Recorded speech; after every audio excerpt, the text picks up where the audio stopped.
been planning this show for a while. I have my friend Adam on here with me. Can you say your last name? Pogioli. Pogioli. Okay. A very Italian name, right? Yes. Sounds quite Italian. I always have really interesting conversations with Adam, and that's why I wanted to bring him on this show.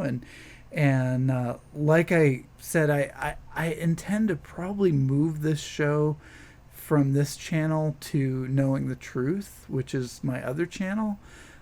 So just keep that in mind. But it is going to be an evolving thing, this show, and various interviews that I will likely do in the future with this show.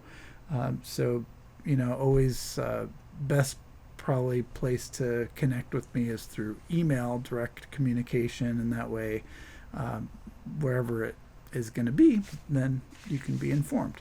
So, but I wanted to bring Adam on, like I said, because we always have really interesting conversations, and usually talking about various health subjects. But I also wanted to mention this paper that Adam just published on his website, which is called creativecoherence.org. So check out creativecoherence.org. And this is a really deep philosophical report. I guess, what do you call it? Paper? Sure. It's long enough you can go on an ebook or something. I don't know. Right. Like, it's a short book, and like, oh, I'll read that. It's a really long essay. I don't know. I'll call it a short book. Yeah, I know. It seems pretty thick.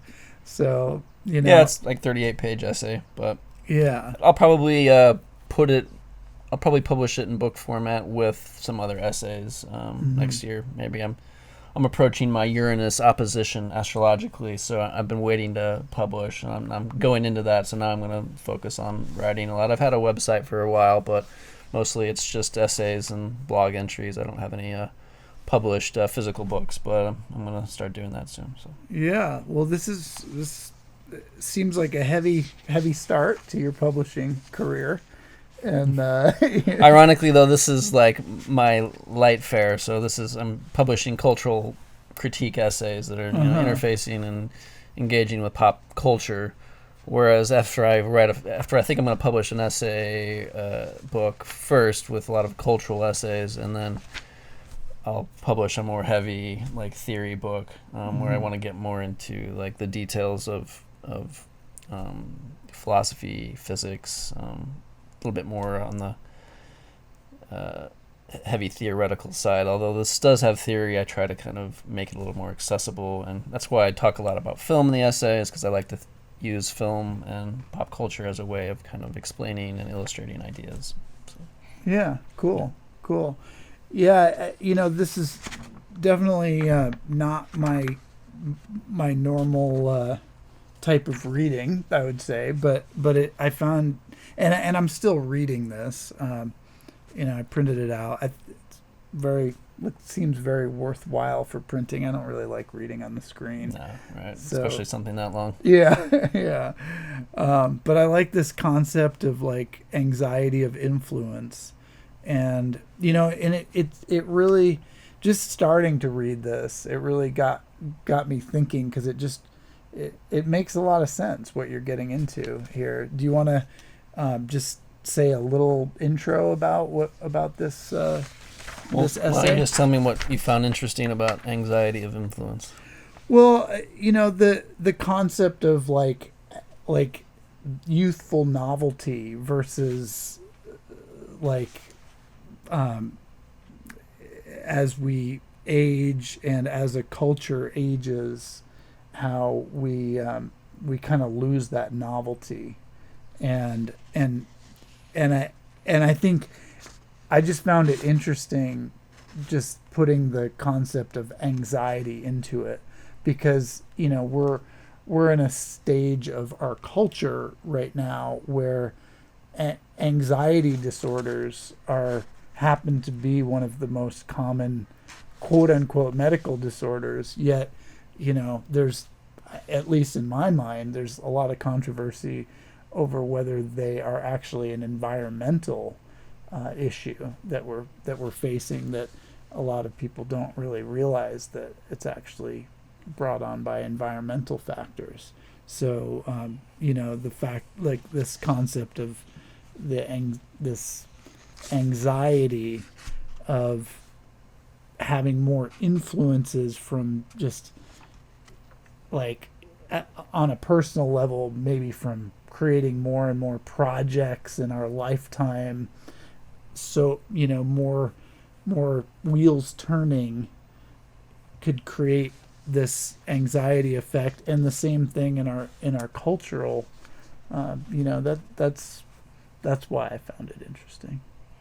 Yeah, there's so many levels you can come at it from. So I'm coming at it more from the term is actually from literary criticism, speaking more about poets and artists that are feeling an anxiety of influence because they want to do something new, and yet, especially in later stages of a medium, they have all these predecessors that have already done everything in a medium, or have done it in a way that makes them feel like they can't do it in any individual new way that would make them stand out. So it ends up. But I'm focusing more in that essay on this guy Oswald Spengler, who had a theory of cultures that they go through like any kind of organism. They go through a life cycle where they have their youthful stages, and then they kind of get decrepit, and their structures and forms ossify, and then it just becomes stale repetition. Right. And but I'm kind of critiquing him, saying that there's a path towards greater evolution, and this idea of cultural evolution has been kicked around for a long time. It had pretty naive forms back in the early 20th century, and it got kind of dismissed in the mid 20th century as postmodernism became dominant in cultural theory. People were less naive about progress, and so the idea of cultural evolution was they threw that baby out with the bathwater, I think. And whereas Oswald Spengler was a more conservative guy, and so he thought that progress was always an illusion, and that the only progress was within a cycle that then goes into a descending or degenerate phase. So in the essay, I develop along those lines a few critiques going into media, specifically film and screen media, and then I go into cultural politics and how this dialectic, or this exchange between conservatives that tend to be skeptical of progress and change, and then liberals that really want change or tend to fall victim to any new idea that portrays itself as radical and new and it's going to change everything and solve all our problems. And so I kind of try to follow that dialectic, that exchange between these two positions into our current cultural conflict, because I think that is really important right now. We're in the middle of a chaotic time where there's more divisive politics than ever. There's a lot of distrust and anger, especially with this coronavirus and with the mask thing. I'm just seeing so much divisive energy, both in between cultures and between what used to be within what used to be cultures that used to have similar political opinions and cultural beliefs. Now are getting divided along this mask thing and the coronavirus. And so I kind of I don't go in this paper into much detail, but I do kind of talk about it in the general, on the general level of like why this is happening and at this late stage of our culture, and how we can possibly learn to listen to each other and heal this divide between the liberal and the conservative point of view, and try to have a sense of where our culture can evolve to that isn't extremely skeptical and of any change and paranoid and conspiracy oriented to the point where every potential new idea is thrown out because it it's probably going to get co-opted by some elite power group, and then you've got the liberals that just trust science and trust the progressive impulse so much that they don't really look at deeply at what actually is being represented by those surface slogans that the left tends to fall for in its popular form anyway. Maybe some sort of happy medium. Or something where we can. Well, yeah, sure. There's I would just qualify that by saying, well, moderates are also a problem too. So there's this critique of extremism, where certainly if you mean by extremism being extremely emotional and melodramatic in the way you frame conflict, good versus evil, like that, I think definitely needs to be moderated. But we also do need radical change, so I don't think moderate politics is necessarily the answer. But being moderating your emotions when you're trying to have a conversation, or when you're looking at the ecosystem of ideas that's out there in this complex society, it is easy for people not only to feel anxiety but anger and frustration, and project a lot of that onto people that have different opinions as them, and stop listening and trying to understand the complex relationships between all these ideas and cultures and the people that represent them around us. Yeah, that's cool. Yeah. Well, I'm all for that, and I think I agree. I mean, we definitely need some radical change at this point, and as we've discussed in our various conversations, I think we have a lot of the same viewpoints as far as the mask thing and all these political agendas that are going on right now.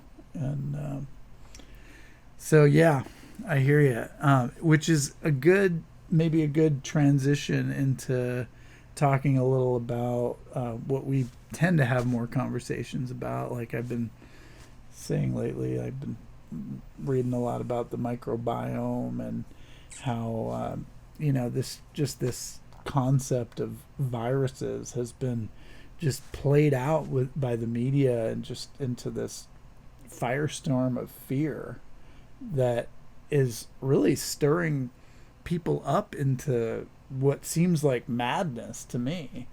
And I really like your perspective on that kind of stuff. So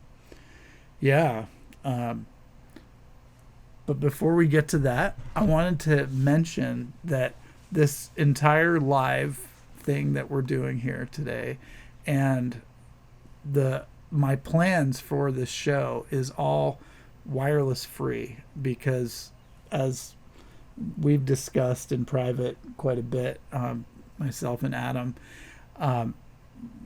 we're pretty conservative with our exposure to wireless technology, and so I have this meter here, and we can see that the levels here are really low, and that's because this whole studio is all wired. And I want to encourage anyone out there doing a show like this to try to do this kind of stuff, because it's worth the effort, and lowering your overall exposure lowers your cumulative exposure that you get from, if we're going to do this show every week, then it's like just having radiation going through the studio that I've created out of my living room here.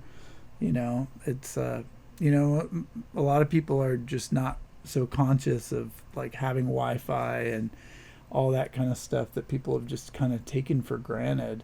And these are serious environmental exposures that that actually have effects on our immune system, and just like a mask has an effect on our immune system. So I just wanted to take that little aside here, but this is probably too small to actually see in the screen. But I just wanted to encourage anyone out there doing a show, try to do it without wireless stuff. I challenge you. It is possible. And you can help if they got a question. Well, of course. I mean, I'm here to help with all that kind of stuff. But you know, it's like a lot of it's just kind of the tech setup stuff. You know, getting the camera connected to the computer, and I mean, some of it's pretty techy. I'm not really a techie guy, but I figure stuff out when I need to. Wasn't your website Future Tech Today? It was. It's not really anymore. I mean, I still own it, but yeah. I mean, that's still my parent company. But Yeah. no, I know, and it was always ironic because the technology that I've always been into is like old technology, like using harmonic frequencies for various wellness type of effects, you know, and not like what people think of now, of course, as tech. You know, like nowadays people think of tech as like Silicon Valley startups and stuff, you know, that are pretty much proliferating wireless technology. So, well, we can't let them usurp that important word. Technology has a lot of different meanings. It's true. Yeah. I hear you.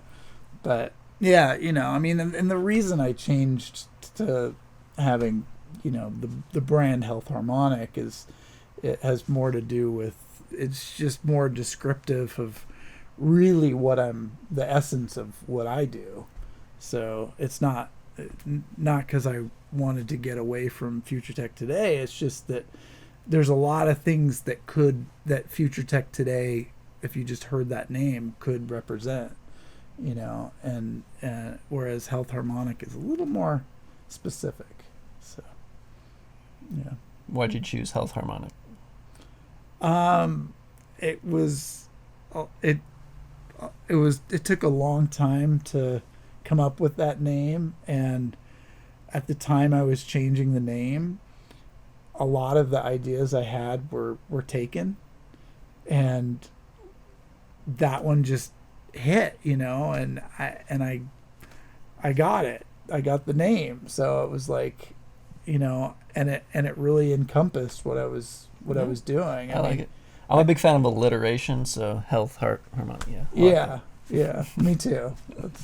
That's probably why I was looking at a lot of names with alliteration. Yeah.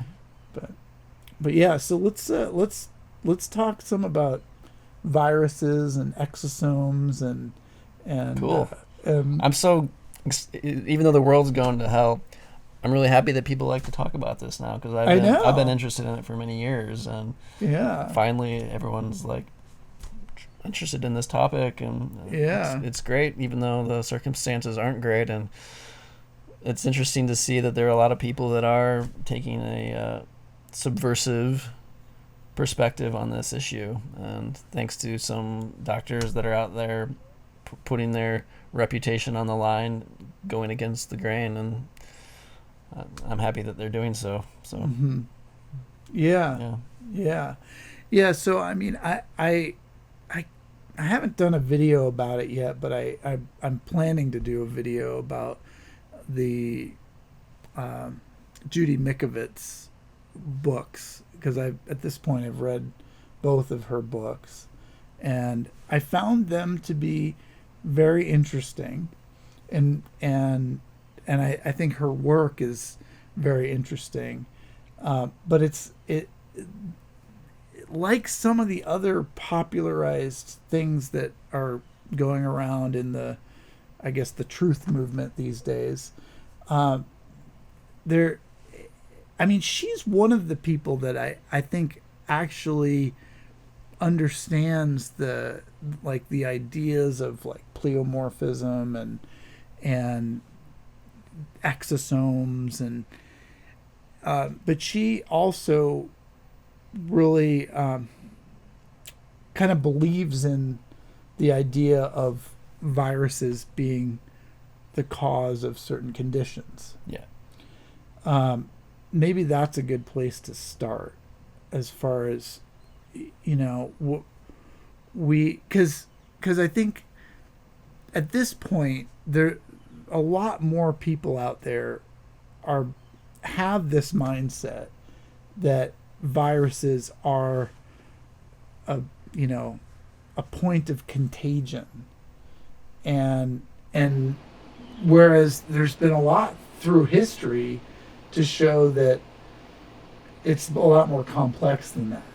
Through history, meaning Like influenza, the Spanish flu, and things like that. There's different perspectives on the Spanish flu. Obviously, like things like Arthur Furstenberg, he covered the electromagnetic aspect of the so-called Spanish flu, and it came up at a time when there was some new electrification of the planet.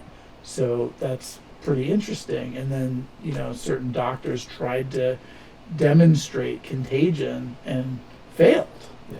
So it's like, so where do we go with, like, is there an influenza virus? Probably there is a virus, but does that mean that people that are getting sick, that it's because they've been exposed to a virus? These are big questions, especially for right now.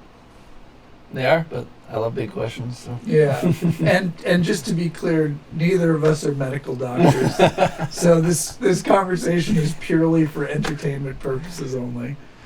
Well, I give health advice for my part-time job, and so, but I've always, they've told me, don't give health advice or medical advice, I should say. Don't be, that distinction is important, because for me, I've never been too fond of the model that frames things as you have this disease that has these boundaries around it, and this is a specific thing in itself, and then here's the treatment that's going to cure that whole idea framework doesn't, I think, suit the real underlying conditions very well. And not only that, it can lead to some rather unhealthy approaches, not only to health problems, but it's kind of indicative of our social system in general, the way that state capitalism works, the way that every problem, we don't really try to understand it very well. We just try to look at what causes it. And so this idea of cause tends to be reductive, because we look for an enemy, something that we can murder and kill and destroy and hit with some drug or cut it out. But it's not just a medical problem, it's all across the board in our society. We don't really understand our problems. We just tend to put a Band-Aid on them or move them around geographically. This is one of Karl Marx's points about capitalism, that it does kind of just geographically move problems around. It's that there's an internal contradiction there that doesn't get solved ever. But how do you actually ever really solve a contradiction? Really, it becomes about looking at what are the underlying tensions and problems, and trying to understand them. And by understanding them, you're naturally going to grow those problems into something better, and not try to just get rid of the problem, which is our militant attitude towards everything in our society, and the reason why our society is the way it is. We thrive and make money off of selling people solutions to problems that don't really actually get to the root of the problem. Yeah, and I mean, in this case, as far as like what we're dealing with right now, it sure seems like a lot of these problems are actually environmental problems, and that gets swept under the viral rug, so to speak. And it's like environmental, though, is pretty general term. Pretty general. So one could say, well, viruses are part of the environment, and so. True, but when I say environmental, I'm talking like air pollution, electromagnetic pollution, all these potential pollutants, are clearly becoming more of an issue than they have been in the past. Is it related to population growth, industrial growth? I mean, all these are factors. How do those correlate with proliferation of viral growth? Right. Because it's like which came first, the chicken or the egg? It's like if we're creating an environment where we're proliferating viral load, then it's like, okay, you can count that virus, but what's the real cause? And so when you ask that question, what's the real cause, you also got to be careful, because then you're following chains backwards in this idea of causal chain, like what caused what. But then, as you were saying, there's this kind of, as I think you were implying, there's this feedback loop. You have this interaction between different factors. I like that word factor because I think it alters the meaning a little bit when you're not just talking about a multiplicity of causes. But when you talk about factors, then you're not necessarily implying that anything you consider to be a cause or a factor is the linchpin. It's the actual thing that, if removed, would get rid of the problem. Because where do you ever draw the line? Where's the...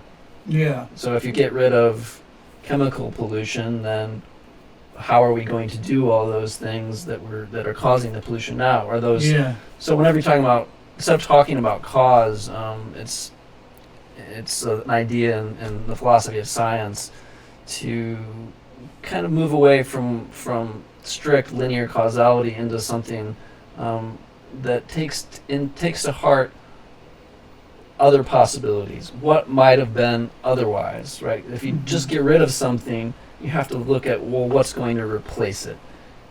If somebody dies from the coronavirus, well, what would they have died if they hadn't got the coronavirus? So instead of just looking at whatever the factor is in this specific instance, well, what's the whole ecosystem of influences that are going on, and how can we change that to make it a better system, rather than, well, what are the most obvious factors or causes? But at least with factors, you're thinking, well, it's some kind of point in a system that we can kind of learn to understand the meaning with the relationships. And so, yeah, with EMFs, like, I would definitely say, yeah, they're enough of a problem. I think that I'll use the word cause. Obviously it's an easy shorthand, but when we do that, we have to think, well, what are the alternatives? Like, is it the only thing? What are we going to do? Are we just going to get rid of all our technology? No, we got to find ways of doing this in a way that creates a more healthy environment, and not just demonize. Because I think you can see how that's a problem with the 5G scenario. Like, everyone's focused in the EMF health community, whatever you call them, skeptical of EMFs, that whole subculture that's now latched on to 5G as being a major factor or cause of illness. But if they just focus on 5G or just focus on specific frequencies, then, okay, they call it something else, they shift the frequencies. Yeah, I've commented on that on some of my videos too. Right. It's like people are a lot of these kind of anti-5G people are focusing on this 60 gigahertz thing, but it's like we've got plenty of frequencies that do just as much damage as 60 gigahertz, and the telecoms are claiming they're not even using 60 gigahertz yet. So they're using like 28 gigahertz and some lower frequencies. Potentially, I think there's a higher one too, but they're claiming that they're not using 60 gigahertz yet. So all the people complaining about 60 gigahertz are then just being pushed aside, because it's like, no, we're not using that. Yeah. And even if you got rid of all RF somehow, like magnetic fields, electric fields, those can be potentially damaging. But everything's made out of electromagnetic fields, so you can't be anti-EMF in general. You have to be like, well, what specific conditions of the electromagnetic field are unhealthy? And are those always the case in every situation? With health, you have to really keep in mind, like, stress is actually potentially helpful up to a point, and so what levels of stress are helpful, what levels of stress are not helpful. Right. Really, it doesn't have to be that complicated, because we have nature as a great example, and the fields that nature produces tend to be pretty healthy, but then there's geopathic stressors too. There's certain arrangements of even a natural environment that might not be healthy. You got to be careful where you. That's the whole idea of feng shui, is that, like, just even without any modern technology, keeping in mind the way that the field is shaped. And so it's never just a simple causal discussion. You can start with using that word cause, but it should lead into an awareness of relationships and those factors and how they're interacting. And that's something that is both an ancient technology and a future technology, because the Chinese in particular were really good at looking at interrelationships, and their whole medical systems based on that analogical relation model. But we need to get to a level where we can kind of translate that into more concrete, specific science, and I think that is one of the main important goals for future technology. Yeah. And so I like the way you describe the whole concept of exosomes and toxicity. Maybe you can get into some of that. Well, you said you liked it, so No, having like to find it here. So what some of our other Right, conversations that we've had about what did I say? that's a good question. I can do it if you don't want to. Yeah, I don't remember exactly how you phrased it, but I remember liking it. Because I can get into that too, but I kind of have a different way of explaining it. So I'd like to hear your take on it. What do you think? What's different about your opinion? You don't remember mine exactly, but yeah, I don't. I know we had a recent discussion about Mykovets. Is that how you say her name? Yeah. Judy. Yeah.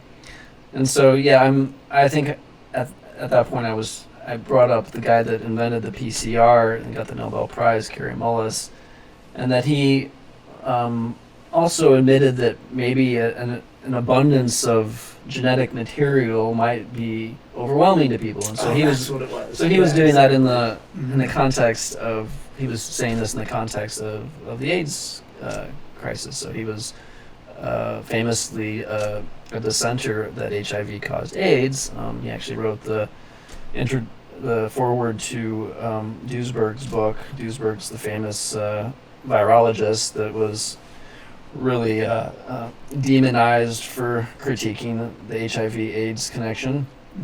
But Mullis got the Nobel Prize for inventing PCR, which is what they were using for AIDS tests, and now they're using it again for the coronavirus. And he actually specifically said that it should not be used as a diagnostic test. Right. Yeah.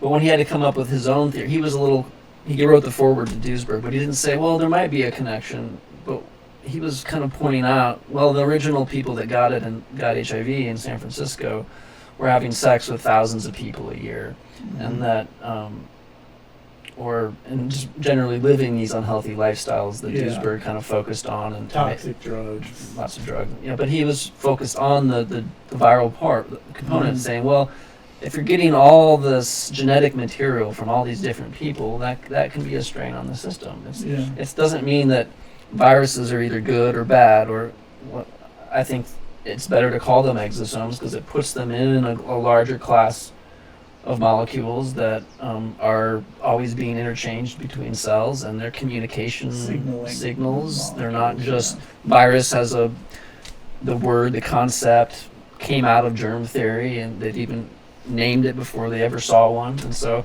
I would like to get away from the term virus, but since it's what most people know, I'll use it. But it's not that they're either good or bad. They're everything. According to the theorists and philosophers that I'm most influenced by, I like to see everything as one way of putting it is everything is a sign, and so everything is a sign of something else. We use the word factor. It's a similar idea that everything is just part of a network, and it only has meaning within certain subsets of. You're always going to have to make an abstraction and make some kind of framework to think about anything. And so it's a sign. It's just communication. Hey, there's something going on. Your cell gets this exosome, this virus, and how it responds to that, because it is a processing. It is a processing. It's not just a causal mechanism that makes something happen. Just because that virus goes into that cell doesn't mean that cell is then going to explode and then proliferate. It's an intelligent system that is going to process. It's going to think, well, how many, like if it's getting a bunch of viruses, a bunch of exosomes, it's probably going to think, wow, there's a lot of other cells around me that are stressed out and producing these particles. And so it's going to more likely produce them as a relay that message. Yeah. But it's what's called a distributed system. I think instead of thinking of the immune system as having some kind of firm boundary between self and other, we're made out of other organisms. Like we're made out of viruses and bacteria. Even our own cells are. Nick Lane suggests that they're actually just a symbiosis of archaea and bacteria. Lynn Margulis came up with the idea that symbiosis was important in cellular evolution, and then now we've this idea that it was the two primordial kinds of life, this archaea and bacteria. Archaea aren't even actually in the same kingdom as bacteria, but they actually merged, and so our mitochondria are bacteria that have been co-opted, and here we have this whole superorganism that we are that's trying to coordinate how all these organisms, all these micro level entities interact. So the immune system in that sense is not just trying to keep stuff out, it's trying to organize this constant flow of information that's coming in. Not only there's the genetic component that we can consider that horizontal, vertical is the genetic component you get from your parents. The horizontal is mostly these exosomes. They're just communication between all and life. The microbiome just in general. Yeah. Right, the microbiome in general, but the exosomes and the viruses are the things that are actually getting incorporated into our genome. So you have this horizontal and this vertical component of genes being passed down through the generations, and then horizontally between members of a species and even between species. Right. And then the microbiome is another part of that, but it's and yet in the mainstream, this all gets thrown at it's an infection, right? I mean, because that's what they're doing. They're running these PCR tests, and then just saying, oh, this person tested positive, so they're infected. They're a carrier. But it's really it doesn't really mean that anyone, just because they test positive on a PCR, is going to be passing along this genetic material. And even if they were, is it inherently bad? Exactly. It's information. It's signaling. And it might be important information to know. Exactly. What is your cells kind of want to know what's going on. What genetic material is out there. I should probably get a sample of it. And so there's a kind of EMF guru, doctor guy, Jack Cruz, that makes the case that because we're one of the few higher organisms that have leaky gut, that actually played a huge role in how fast we evolved, because we were able to sample more viruses that way. They were leaking into our blood more from our gut. And so we were able to rapidly change our genome because we have naturally more leaky guts. Interesting. But of course, now we know, you get too leaky of a gut, then you're getting too much genetic material leaking into your blood, and it creates this inflammatory state, often autoimmune conditions. All these problems happen. But is no leak what we want? Probably not. You want... Or maybe it's not even possible. Right. Because... but in general, we hear about the microbiome being this layer between what is external and what is internal, and so obviously just the microbiome itself is that transition, or potential for any kind of leakage, and maybe it's all intentional, and but it is an interesting concept, because as I've gone through various healing phases in my life, I've definitely noticed different allergic reactions to foods, and being able to overcome some of those through healing, like basically healing my my microbiome. At least that's what I was intending to do. I think it's all, we all have like a unique situation going on in there, or with our microbiome, and I think that's why no two people are ever going to really thrive on exactly the same diet, Yeah. But I like that idea of it being the kind of the membrane, and so sort of having a barrier between self and other. I think of this porous membrane, and you have the microbiome all over your skin, and the inside of your skin, which is not the inside of your skin, but it's almost like the digestive system is the inner skin, right? And so it's really thick and coating that, and it's in a way it's helping mediate that genetic information, what gets through. And so if you have a healthy microbiome, it's not keeping everything out, but it's it's processing. And it's the same thing with EMFs. Like, ideally, you want to be able to process what's coming in and transform it and metabolize it so that you can use it. And this is a core principle in the internal arts in Chinese medicine. And so you want to be able to, electrically speaking, you want to be conductive, but not too conductive. You want to be semiconductive, actually, is the word that. So semiconductors are used to process information in our technology, right? But if you're too conductive, then you're just gonna energy just goes right through, and it doesn't get processed correctly and used by the body. And so in Arthur Furstenberg's book, he makes a distinction between people that are really good conductors and really good insulators. And I like to think that the insulators tend to be people that have these thicker membranes, right? I think they tend to have a harder time opening up. They probably get less infections. There's some research that suggests that people that get more infections get less cancer. And I think that the people that have this, they're more insulators, are going to get more cancer but less infections. Whereas these people that are good conductors tend to be the people that are electrosensitive, because they're really open and sensitive, orally sensitive, but they're not able to kind of slow it down and process energy enough, and then they tend to be too open to this genetic material, in the sense that their membranes are too porous, and so they're getting too much from the outside. So you don't want a firm boundary. You want a boundary, and not necessarily a thin boundary or even just a porous boundary. You want a boundary that's processing. And then at every level of your system, you want that intelligent communication going on, so that every cell is processing information that it's getting, and then relaying that information to all the other signs and factors that it's connected to. And that is health. That is when you're able to process and radiate and distribute energy intelligently.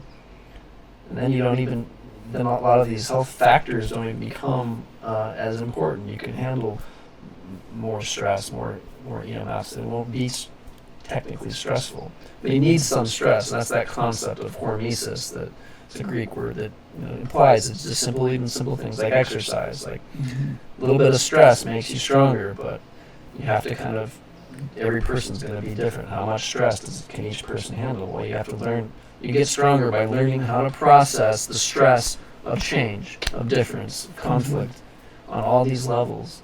And you have to learn to be able to be open and process. And then as you get better at processing, you can be more and more open and get more and more information.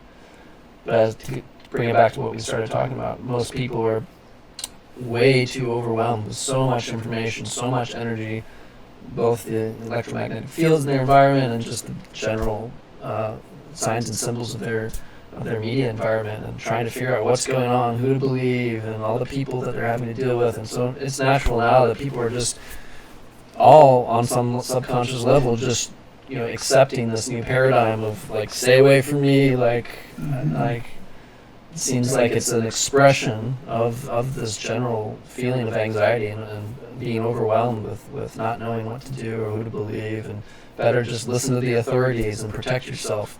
I get that excuse from a lot of people that are just like, well, even if the mask thing isn't technically correct or helpful, like, why not? Like, why not just be careful? Why not just be safe? And yet it's, I think, destroying at least our little community that we have here in Eugene is really affected. Any type of community like churches, I think they're people where people regularly go and have a public commons where they can see people's face and talk, and like all that's being threatened right now, and I don't think it's just an innocuous safety measure. It has some definite negative consequences. I totally agree. Yeah. But getting back to what you were saying before, I like those concepts, and it makes me think of like you were talking about semiconductive energetic pathways, and it reminds me of some of the work that I've read from James Oshman.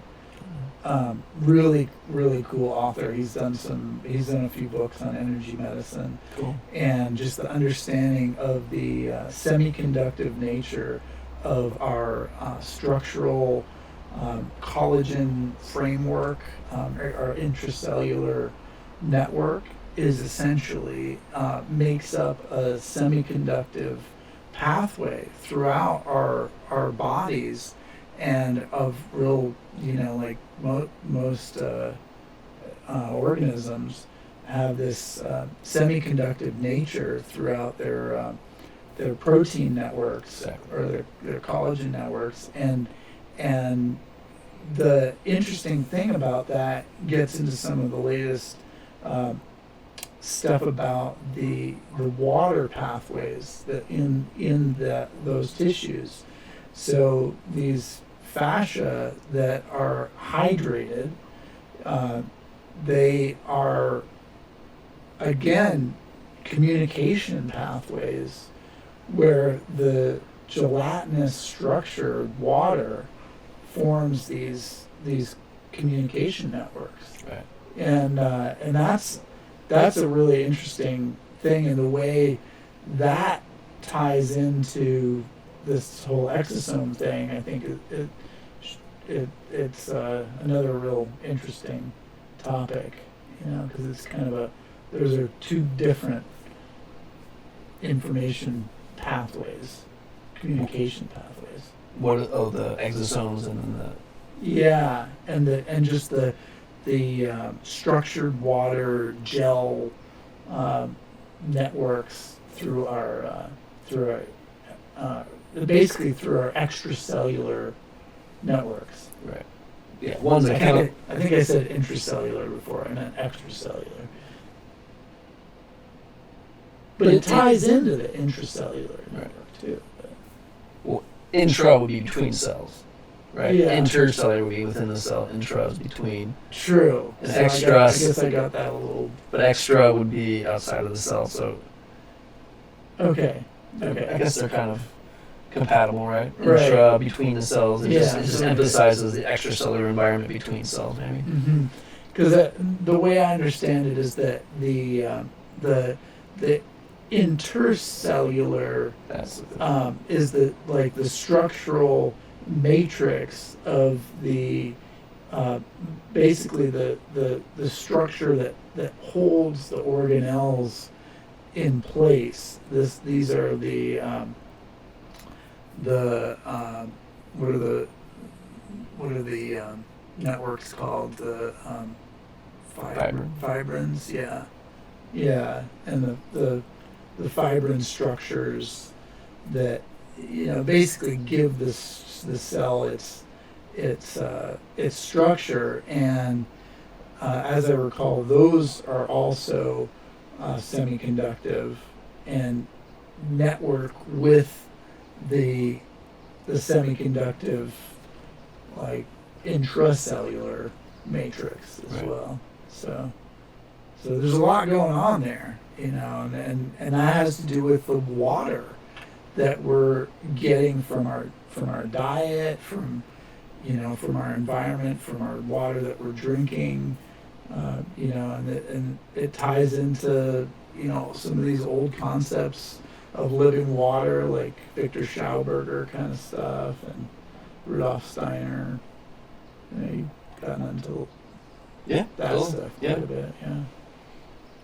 And again, in the Chinese Taoist internal arts, that kind of water conductivity is important. They don't necessarily think of it in those terms, but a lot of the internal arts are about creating space in all these areas of your body, and so you can think of that as actually allowing water into all these little these micro surface areas, because it's this interfacial water that's on these surfaces, these interfaces, that allows the energy to conduct between different systems. And so you can see as somebody ages, they kind of like dry up in a way and calcify.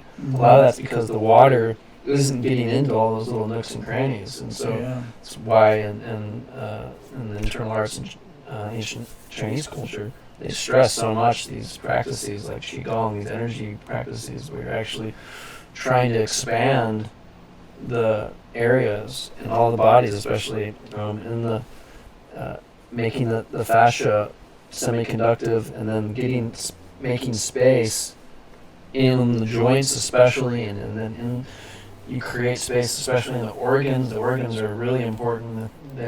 When they go, then you're really going downhill.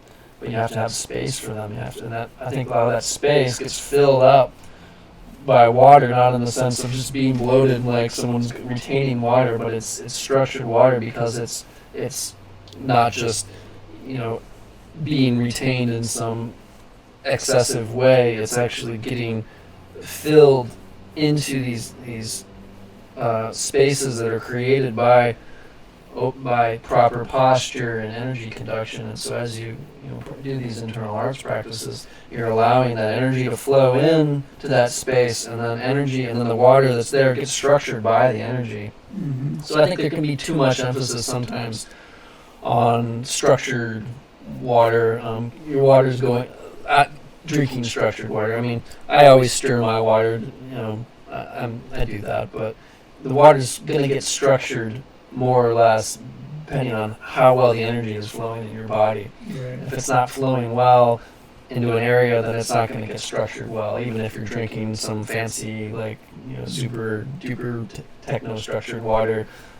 It's not going to get into the places it needs to go if you're not actually creating that space and that energy framework within your body. Mm-hmm. Yeah, but that's like with the so-called fourth phase of water, that the water gel. Yeah, and in Taoism, it's actually a gel within there. Like your knees will go bad when you get old, but if you're doing good internal arts, it is like a cushion on your. That is this.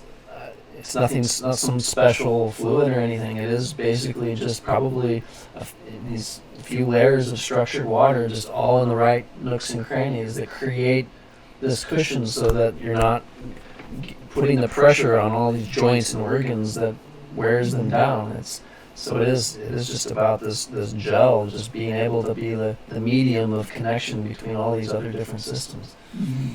So what do you think about that with respect to, they say that hyaluronic acid is like the gel that holds a lot of that water, at least in some nutritional circles. That's what they say, is that the hyaluronic acid is what is holding that water and retaining that gel state.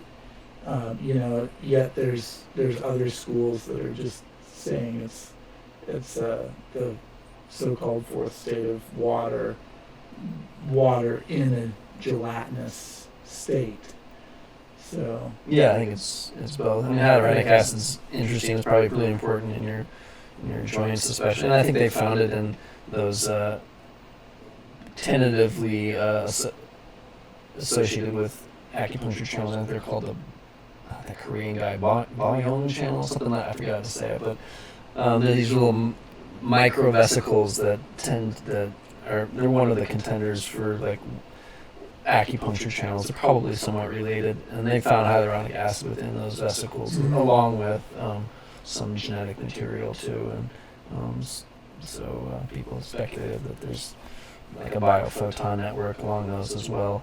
But yeah, as you said, there's the electromagnetic communication channels, and then there's the chemical channels, and I think they serve different functions, but water is mediating all of them, and it might be tied up in different molecules, but it's hard to just separate it out and say, oh, because water and proteins and lipids are always interacting, and sugars, and so it's not whatever the substance it might be a part of. It's less important than the water itself, I think. Mm-hmm. Yeah. Especially if you're just taking hyaluronic acid, thinking that that's going to save you. Well, again, like I said, it might help, but it might not go where it needs to go. Yeah. Right. You need the structure of the energy in your body to be forming these molecules into the right positions so that they can conduct. Absolutely. Yeah. Mm-hmm. Well, this has been a fun conversation. We've kind of gone in a lot of different directions. Yeah. So is there anything you'd want to share in closing? No. Well, I can say check out Adam's website, creativecoherence.org, and check out his very deep essay. Sorry. Try to make it accessible. Yeah. Well, I don't know. I didn't mean that in a bad way. but it's pretty heavy. It's pretty heavy. Yeah. So did you do a summary of this? There's an abstract on my website. There's a PDF link, and it'll go to academia. There's an abstract there, if you a paragraph abstract. But they make you have to pay for that. No. Oh, really? They tried to get me to pay. There's a premium service, but no. I know. I had to keep clicking away from that. So, okay. Well, maybe you can find that, and even though I didn't find it, but I'm going to try again. But yeah, I mean, like I said, I haven't read the entire thing yet because I just got it the other day. But I intend to, and I find it very interesting, even though it's not like my normal health-related reading. It's kind of more philosophical. But yeah, it gets into the current cultural conflict that I think is about health at this point. So towards the end, I do kind of talk about how biopolitics, which is the way I'm just referring to it, politics is about biology, which I think has been important for a long time, but has gotten so crucially important this in the past few months. And I think it's really brought to the surface some deep divisions in our culture. And so I'm talking about it on a more general level there, but I think that biopolitics and these ideas that we're talking about here, as far as health goes, are becoming like the central issue in politics. So I think it's important to see the kind of roots of these different cultural divides and why certain people are believing science or questioning science, which is not really what's going on. It's different scientists with different ideas, but that's the way it's getting framed. And so if you really want to even be open to understanding different scientific ideas and being able to judge for yourself, you first have to even be open to criticizing mainstream science, which is it's difficult to do if you don't understand like why there is this cultural divide. I think people tend to just emotionally gravitate towards one authority or another without really thinking through the potentials and perspectives on each side.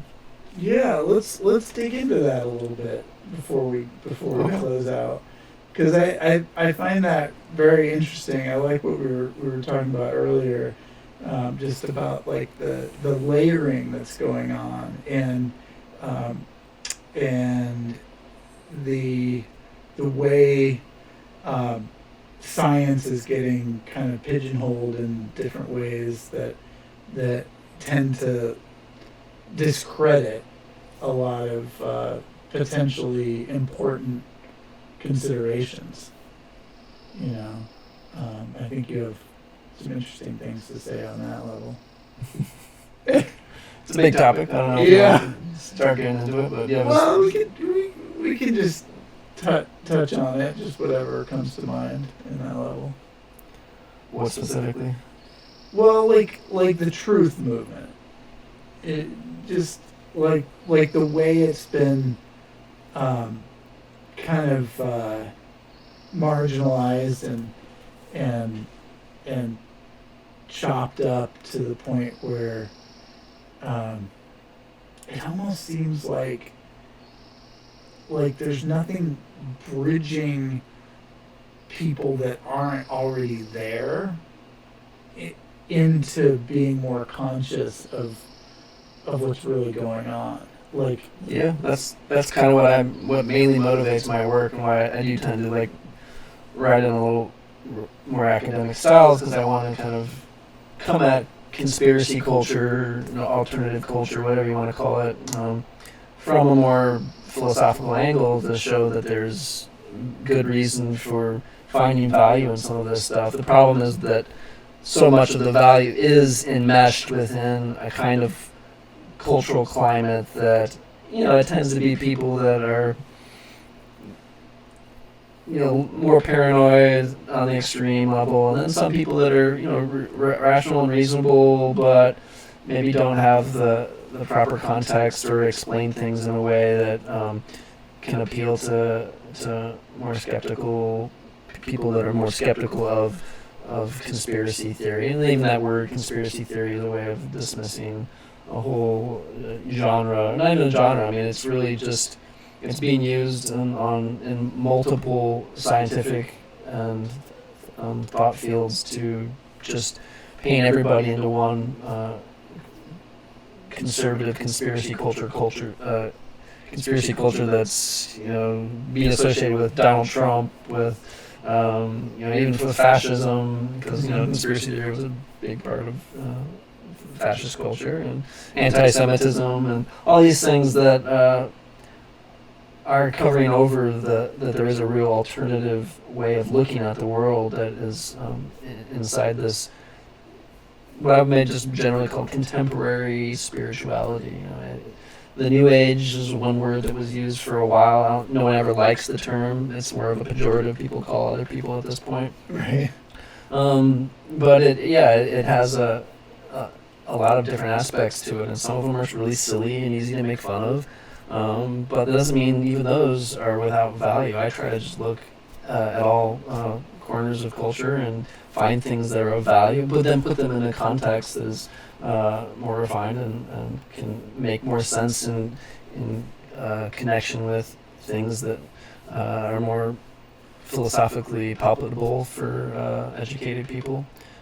Because with the truth movement, it's like that. It started with 9/11. The whole, at least the truth, that moniker, and even that's just an interesting conspiracy in itself. Just the way that who decides what is science that's acceptable. Like a lot of people just say, well, they don't know what they're talking about. It's hard for anybody to. You talk to some people no, it's complete BS, and I don't know, There's certain conspiracies I have a harder time with, like with chemtrails. It's harder to really justify a lot of what people say in the chemtrail community. But it doesn't mean that there's not something there. It doesn't mean that there isn't something going on with that whole phenomenon. But again, because of the way that it's framed, it tends to be easy to pick apart. But with the virus narrative, I think it's becoming a pretty popular alternative position, to the extent that it's being picked up by a lot of, I think, mostly spiritually oriented progressive people and alternative conservative people, and so they're kind of forming a new weird cultural alliance right now because of this lockdown, and they're finding commonalities there that and whereas the people that are more mainstream liberal, whether they're Republican liberals or Democrat liberals, they're watching TV and listening to the news, and so they're not getting their news off the internet, and so then they make fun of all it, like, oh, you trust the scientists, you trust the meme that you read on your cousin's Facebook, that's how it's framed, even though it is different media. It's not just memes and experts, it's mainstream news and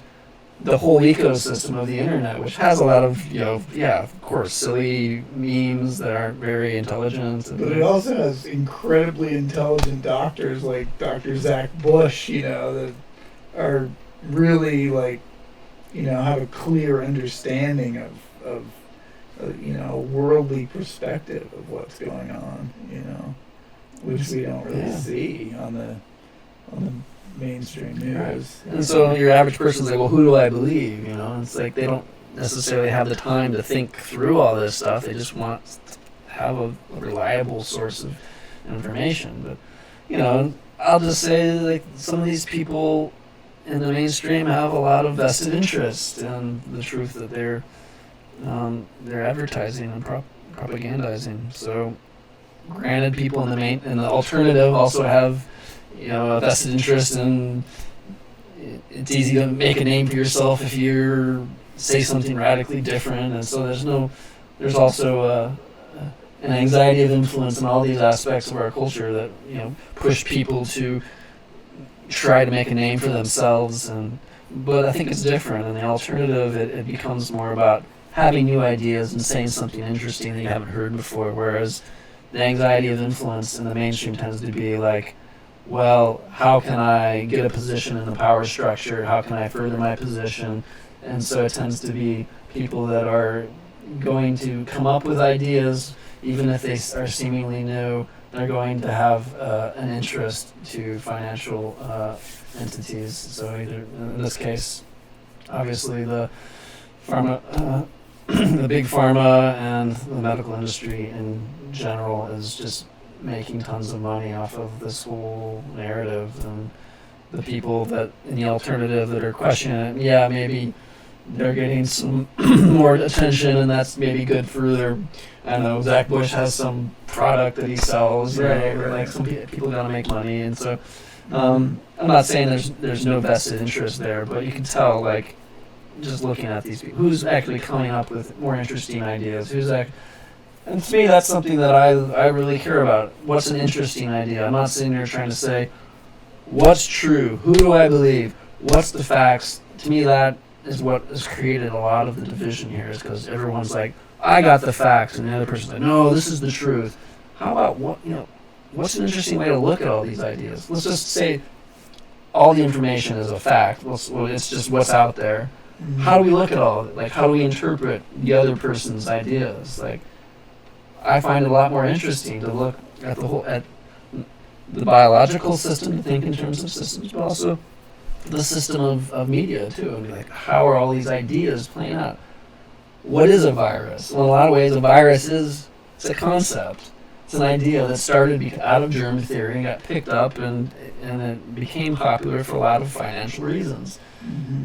And so if we're going to try to say, well, this concept of exosomes is really important, and a more interesting way of looking at it, we're going to have to fight against all these reasons for why virus was the concept that got popularized, and we're going to have to make a good case for why, thinking in terms, there are ways that viruses contribute to illness. If you get too much genetic information, you get overwhelmed, then it's going to create an inflammatory reaction. But is that the cause of the disease? I don't think so. I think it's communicating in a certain strategy to deal with underlying toxicity. Zach Bush has a phrase, he says, viruses unmask toxicity. I think that's a good way of thinking of it. They, you're already having a toxic condition in your body, and then you get this virus that has a specific inflammatory strategy that fits right into the functional ecology of your system, and so your body's like, oh yeah, I'm going to go into an inflammatory state,